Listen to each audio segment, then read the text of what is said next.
Over the course of 1,000 years, the spiritual energy of heaven and earth gave birth to a gem called the Chaos Pearl. By feeding off the sun and moon, its power grew at an unstoppable rate. The divine and demonic life forces it absorbed fused together, making it unstoppable. So the Supreme Lord of Heaven sends his two disciples, Tai Zhenren and Shen Gongbao, to put a stop to chaos. Both disciples fail to do the given task, so the Supreme Lord takes control. He divides the pearl into two parts, the Spirit Pearl and the Demon Orb. He puts a Heaven's Curse on the Demon Orb that will destroy it in 3 years. Till then, Tai Yi will look after the pearls. Meanwhile, the Spirit Pearl will reincarnate as the third son of the Lord Li Jing, and when he is born, he will be called Ne Jia. When the time comes, Tai Yi gets down from the heavens to meet Li Jing and welcome his son.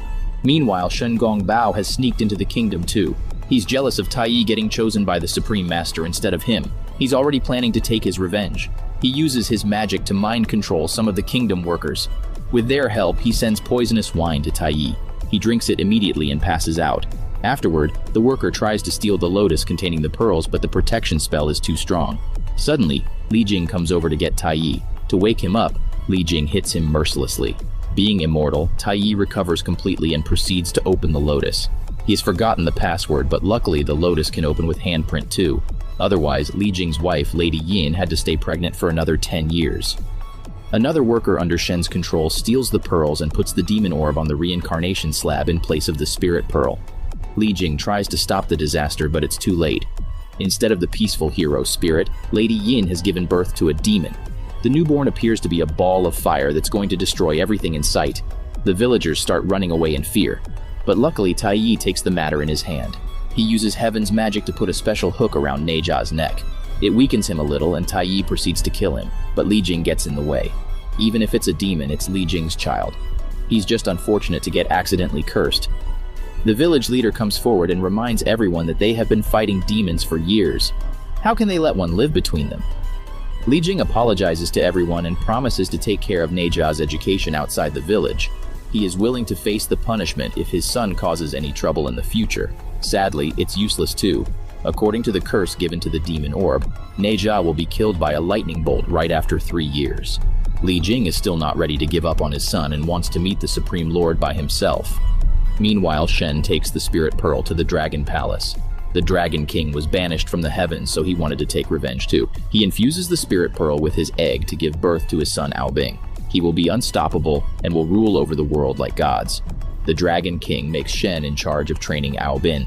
Tai Yi takes Li Jing to the heavens, but unfortunately, the Supreme Lord is not available right now. Moreover, the guardian Chang Sheng Yun tells him that it's useless to meet the Supreme Lord as the curse is not removable. 1 day in heaven is equivalent to 1 year on earth. Ne Jia has grown up, but he has friends to play with. All the time, he has to live in the palace protected by a special barrier made by Tai Yi. Lady Yin has to take care of kingdom affairs in the absence of her husband and never finds enough time for Ne Jia. She finally got a moment and called Ne Jia to play with her. Surprisingly, the little kid has the strength of 100 men without even realizing. Lady Yin needs armor and 2 guards to have a playful fight with Ne Jia.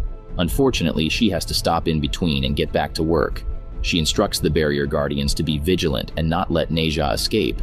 However, the little kid is clever as well. He triggers a fight between the 2 guardians, and while they are busy, Ne Jia sneaks out. He plays hide and seek with the villagers because they all hide as soon as they see him. A bunch of kids are planning to fight Ne Jia. One of them lays down a whole trap to punish Ne Jia and asks his friends if it's too mean. But the other boys make the trap more painful without realizing that it's Ne Jia who disguised as one of their friends. He makes the boys taste their own dirty trap. Afterward, Ne Jia decides to walk back home, but a kid calls him a demon from behind. Hearing this word, Ne Jia's blood starts boiling and he is about to smash the kids with a huge stone. Luckily, Tai Yi and his parents reach there in time and Li Jing locks up his son. Lady Yin accepts that getting called a demon is Ne Jia's fate. He has only 2 years left. Why not just take him far away in the mountains and let him spend his last days happily with his parents? Li Jing is against this idea. He can't let his son live a purposeless life. Tai Yi takes the responsibility of making Ne Jia presentable in front of the public. He will train him to become a demon-fighting warrior of justice. If he's going to die soon, Li Jing wants his son to die like a hero. Meanwhile, Ne Jia distracts the guards again to escape the palace. But he finds a magical scroll nearby that takes him into another world. This is where Tai Yi will train him. He shows him how to change the form of things. He can make a boat out of the tree and make the ground flow like water waves. This is called the immortal magic of Kunlun. Neja wants to learn the high-level magic, but Taiyi insists on learning the basics. It took him months to master the form-changing magic. Neja refuses to follow orders and decides to learn by himself. Taiyi goes to take a nap, and when he wakes up, he finds Lady Yin. She comes to check on Neja but notices him drowning in the river. The next moment, it turns into a poisonous frog that causes an allergic reaction to Taiyi. It was Neja who took the shape of Lady Yin to prank Taiyi. What he learned in months, Neja learned in less than a day. Seeing his capability, Taiyi agrees to teach him fire-controlling magic, but Neja must help him in getting the antidote from his treasure pants. Instead of the antidote, Neja pulls out the fire-tipped spear and starts playing with the deadly weapon. His parents reach there and stop Neja. They explain that this place isn't a prison but a training space. They want Neja to become a true warrior so the society can accept him. Neja believes it will never happen. Everybody has hated him and called him a demon since he was a little kid. That's what made him so rude and frustrated. If they think Neja is a demon, then they will see what a real demon is. Hearing his negative desires, Li Jing lies that he has the Spirit Pearl and destined to become the world's savior. But he must learn to control his powers. They can't tell this secret to the public, so Neja has to prove it. Once he shows how much he cares for others, he will get care and love in return as well. Neja agrees, and for the next 2 years he trains really hard. The only thing he can't learn is controlling his powers. He put more force than needed and destroy the surrounding of the demons as well. Taiyi takes away Neja's weapons till he learns self-control, but Neja has already mastered the immortal magic. He uses it to escape the training ground and proceeds to fight the real demons. He finds a water demon, but in order to catch him, he destroys several village houses. The water demon captures a little girl to blackmail Neja. Before the kid can save her, another hero rises from the sea and saves the little girl. It's Aobing. He's way too calm and self-controlled than Neja. He's the perfect image of a hero. Neja gives the little girl back to the demon so he can save her by himself. He starts fighting with Aobing to make him run away, but Aobing is as powerful as Neja. The demon enjoys the show and surrounds the two heroes with magical bubbles. On touching them, one can change into stone. In order to save the little girl, Aobing turns into a stone statue. But Neja defends himself from the bubbles by using Aobing as a weapon. The demon gives up and hands over the antidote. Neja uses it to bring back the little girl and Aobing. The little girl thanks Neja for saving her life, and Neja feels amazing hearing this. Aobing also thanks Neja and plays with him for hours at the seashore. Neja finally found someone worthy and powerful enough to be his friend. Neja starts crying because it's the first time someone offered to be his friend. Aobing understands his feelings as he never had a friend himself. He gives him a seashell to Neja, which he can use to call Aobing anytime he wants to play. As Aobing sees the people coming, he disappears. Neja tells them he saved the girl from the girl, but no one believes him and calls him a demon again. He loses control and starts beating up the villagers. Taiyi and his parents reach there and stop Neja. Meanwhile, Aobing returns to the Dragon Palace and tells his father and master that he met Neja. They tell him that Neja is not a friend but his ultimate enemy. The Lords of Heaven use dragons to seal off the demons underground. They have been living as prisoners for years and everyone hates them. Once Aobing defeats Neja, his identity as a dragon will be hidden, and Shen Gongbao will convince the Supreme Lord to make Aobing a god. Afterward, he will be able to save his family of dragons.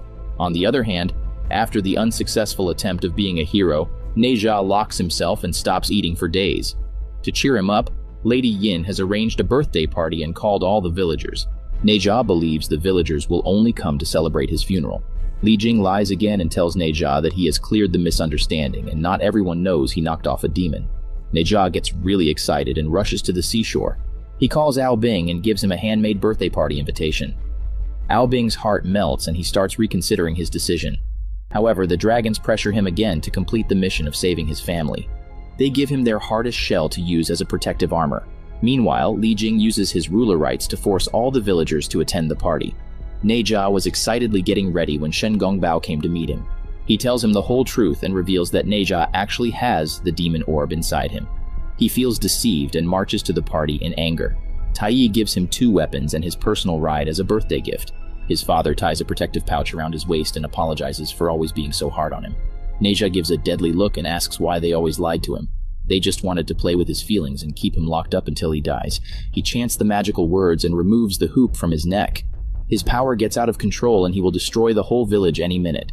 Shen is enjoying the view from afar with Aobing. Soon, Neja kills his parents and Taiyi and gets struck by the lightning bolt himself. Afterward, Wen will present Ao Bing as the actual bearer of the Spirit Pearl and convince the Supreme Lord to make him the god. Shen will get his revenge too. He was always looked down upon because he was born as a low-level spirit. Ao Bing wants to pay back Neja's favor. If he can't save him, at least he can save his parents. He covers his face and jumps on the battlefield. He gives the hoop to Tai Yi, who puts it back around Neja's neck. He's under control now, but as soon as open his eyes, he runs away in frustration. Li Jing wants to thank Ao Bing for his help, but accidentally reveals his identity as a dragon. Everyone starts accusing him as a criminal and a thief of the Spirit Pearl. Ao Bing finally understands what Shen Gongbao meant. People will consider them criminals till they are alive. Now they must kill the whole village to bury the truth. Ao Bing pulls the water from the seas and constructs a huge ice slab over the village. He's going to bury everyone under it. Meanwhile, Neja is taking out his anger on the forest trees. Tai Yi's pig, who accompanied him, suddenly shows Neja a past moment. When Li Jing and Tai Yi met the Heaven's Guardian, he gave a cure to the curse. Neja could be saved if a relative sacrifices himself in his place.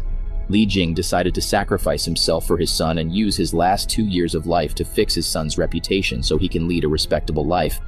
The protection pouch he gave Neja was actually the sacrificial spell. Neja starts crying and heads back to save his family. He teams up with Tai Yi to fight Ao Bing and Shen. They accidentally teleport to the virtual training ground. Tai Yi's magical brush slips away and everyone starts fighting over it. They end up getting caught in an ice ball, but Neja succeeds in grabbing the brush with his foot and getting back to the real world. Ao Bing takes his full form as the dragon and starts to press down the ice slab over the village. To stop him, Neja takes off his neck hoop and uses his full strength to try destroying the slab. Ao Bing tells him to accept his fate as a villain, but Neja says no one has the right to tell you who you are supposed to be. You write your fate by yourself. Saying this, he destroys the ice slab and saves the village. However, he spares Ao Bing's life as he's Neja's only friend. He tells Ao Bing to leave as it's Neja's time to die. The thunder clouds have appeared already. Neja ties up his parents and destroys the sacrificial spell. He thanks his parents for giving him so much love, but now it's time for goodbye. Neja is pulled up by the lightning bolt, but he suddenly notices Ao Bing beside him. He uses his dragon armor to save Neja, but it's not enough. Ao Bing still doesn't want to leave. He prefers to die with his only friend. As soon as Neja and Ao Bing hold hands, the Chaos Pearl unites again and fights against the curse. Tai Yi grabs his lotus shield and rushes towards the kids. He uses the lotus to save Neja's and Ao Bing's souls that can be reincarnated again. All the villagers step forward and bow to Neja as an apology for not recognizing their savior. Some people still believe they can't change their fate, but Neja proved the opposite. No one is born a villain or a hero. Sometimes society forces him to be what they want. However, with true determination and persistence, one can change his fate. Dad, can you help me out? I don't know what to give my teacher on Teacher's Day. Is she beautiful? Yeah, she's very beautiful. Then give her my number. I'll tell Mom. Wait!